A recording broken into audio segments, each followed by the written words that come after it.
let's get into what I really have an issue with. I don't understand how anybody can look at a two-loss Ohio State and a two-loss Tennessee and tell me that Ohio State deserves to host that game. I just don't get it.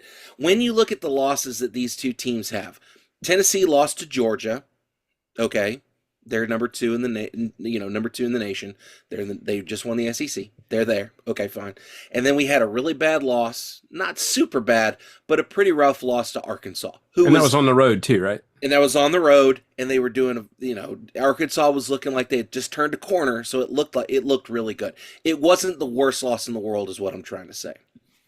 Compare that to Ohio State. And if you're an Ohio State fan, if you want to come for me in the comments, my @ is the Fortson on Twitter. By all means, blast me up. Because I'm telling you right now, Ohio State should not be hosting this ball game. And I stand by that. I agree with you. They lost to, I think it was Oregon, correct? Yes. Yeah, they lost to Oregon by I think like 4 or maybe 6. It was pretty close. It was that Okay, last fine. minute. Yeah, yeah. Yeah. They lost close. Okay, fine. Whatever. That sounds great.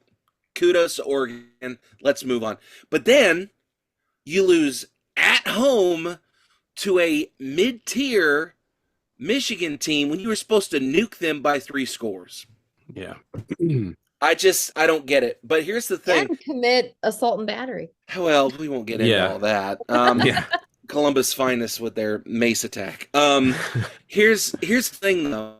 I am completely okay playing Ohio State. I'm not real thrilled about this because I feel like the whole universe is missing out on an opportunity to see Neyland at night in the winter hosting a playoff game. That place would be friggin' unhinged. Oh, it would be nuts.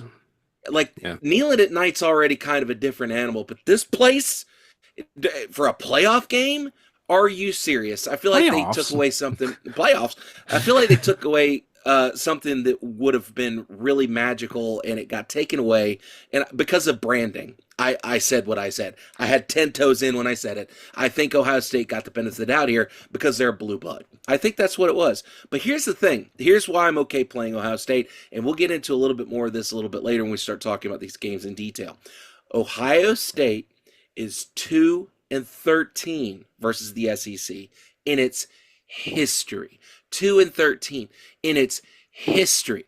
2-13, kids. That's awful. Ryan Day is 0-3 against the SEC as the head coach at OSU. So that being said, let's get after it. I like Tennessee's chances in this game. Now, I think they run into a buzzsaw against Oregon, but we'll talk about that a little bit later.